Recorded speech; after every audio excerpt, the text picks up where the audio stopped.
Okay, welcome to part two. If you are watching this video, then you should have already watched the introduction to sound devices video. You should have read these three stanzas, annotated on this paper what's going on using TP Daster, Soapstone, or whatever method you prefer. You should have watched the Shmup video summarizing the Raven to get the gist of the entire poem, because it is quite long, and we're only just looking at the first three stanzas for the purposes of today. And you should have already identified examples of assonance, consonance, and alliteration in the first three stanzas here. And now you're on step 5. You were watching the sound devices in the Raven video with me. So I'm not going to go over every single example of alliteration, assonance, and consonance in this poem. So you probably found ones in here that I'm not actually going to talk about, but I'm just going to highlight a few and really hit on the purpose of these sound devices. As I was talking about in the previous video, poetry differs from prose, and that is a physical thing. We have to look at how are the lines laid out, what do the stanzas look like, and also how are we responding to sounds. So there are lots of interesting things going on in this poem in terms of rhyme scheme. We've got some internal rhymes going on here: dreary, weary, remember, December. And there's lots of different things going on with the end rhyme. But for the purposes of this video, we're not yet going to get into rhyme. That will be something that we hit on more next week. Like I said, today we're just going to focus more so on consonants, assonance, and alliteration. All right, so let's begin here with the first stanza. And there's quite a bit of alliteration going on in this first piece. So we've got while, weak, and wary, the repetition of that initial W sound. We've got quaint and curious. Line 3, we have nodded, nearly, napping, and we could go on. But right from the start, we are sort of hit in the face with these sound devices. And in terms of effect, let me take up a highlighter here. In terms of effect, it's already starting to sound melodious, or hypnotic would be a better word to describe it, because as we know, this is quite a creepy poem, and this alliteration is beginning to make it sound more hypnotizing, more creepy, more disturbing. So that's one of the effects of the beginning alliteration that we see here. Also, talking about this initial W sound in the very first line, while, weak, and wary, you could argue that this is creating some unsteadiness or some questioning, because if we think about our questioning words, who, what, when, where, why, those are all begin with the W sounds, and perhaps that is akin to while, weak, and wary. So you see the connection there? He's questioning, he's wondering, and it's also, this alliteration, this first stanza, is also contributing to that hypnotic sound. Okay, the hypnosis via the alliteration continues in the second stanza.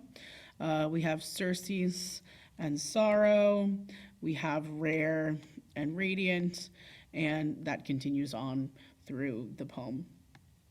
I want to talk about some of the consonants that we're seeing in the third stanza here, where he starts to talk about the curtain. So we have, and the silken, sad, uncertain rustling of each purple curtain thrilled me, filled me with the fantastic terrors never felt before.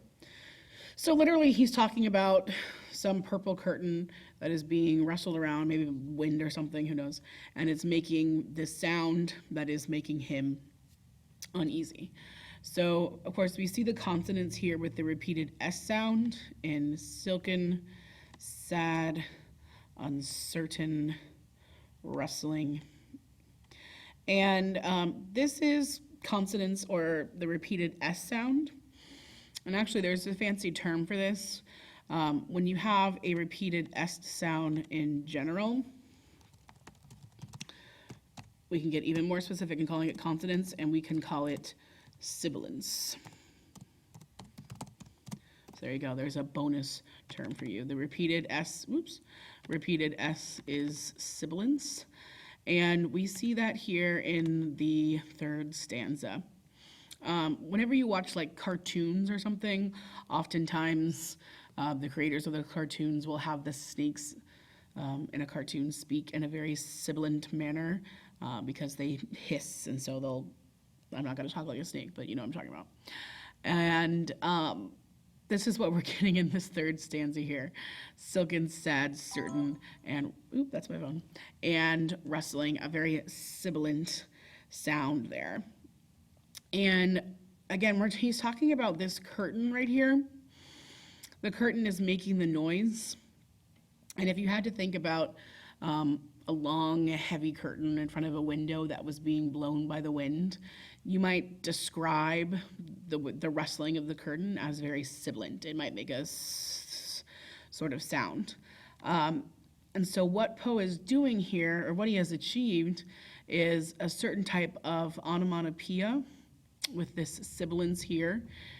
He's describing the sound of the curtain, but he's also creating the sound of the curtain by putting that in there. All right, and then just for the sake of finding some consonants here, in this same line, we've got the purple curtain. So we have the repeated sound there, which is some assonance for you. And we could argue that the purpose of this is to continue creating that sort of hypnotic feel as you are revealed to the horror of what's going on in this poem. All right, so to summarize in my little chart here, I've got my quote followed by the device that I'm noticing in that quote, and then the purpose or analysis of that. So here we have the silken, sad, uncertain rustling of each purple curtain from the third stanza. Like I said, we have consonants or the repeated S sound, which more specifically is called sibilants. And one purpose of this is that Poe mimics the sound of the rustling curtain to heighten the eerie mood and really bring us into what that sounded like for the speaker. Going to alliteration from the first stanza that we looked at, we see the repeated W sound, the repeated qua sound in quaint and curious, and then the repeated initial N sound for nodded, nearly, and napping. And the purpose of that, one purpose of that, is that Poe begins his poem with alliteration to establish a hypnotic and spooky rhythm to his creepy poem. Perhaps creepy is not the most academic word there. His disturbing poem, that sounds better. So that's really quick rundown of how we can use sound devices in our analysis. You are now going to do all of the steps on your own, reading the bells. You will read the poem, do the TP-DAS thing, identify sound devices, and then explain the purpose for sound devices in your own chart. And that is all. I'll see you guys tomorrow. Bye.